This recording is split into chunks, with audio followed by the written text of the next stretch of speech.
গরুর গোশত রে, গরুর গোশত রে, যত রকম গোশত খাই। এই শুভেন্দু আমার সামনে কুরবানির দিনে 1 বাটি না 2 বাটি না 3 বাটি গরুর গোশত খেয়েছে। 3 বাটি। পশ্চিম মেদিনীপুরে শাহাবুদ্দিনের বাড়িতে, নাম বলে দিচ্ছি। বিজেপির অন্যতম নেতা শুভেন্দু অধিকারী এবার নিজেই খেলেন 3 বাটি গরুর মাংস। ইতোমধ্যে সামাজিক যোগাযোগ মাধ্যমে তার সেই গরুর মাংস খাওয়ার ভিডিও ভাইরাল হয়েছে। মুসলমানদের নিয়ে নানা সময় বাজে মন্তব্য করতে দেখা যায় শুভেন্দুকে।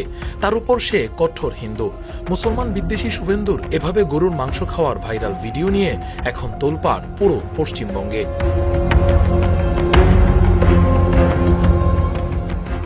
ভিডিওটির সত্যতা যাচাই করতে গেলে ভারতীয় গণমাধ্যমকে এক ব্যক্তি বলেন, 1 বাটি নয়, 2 বাটি নয়, 3 বাটি কুরবানির গরুর মাংস তাদের সামনেই টপাটপ গিলে ফেলে সে।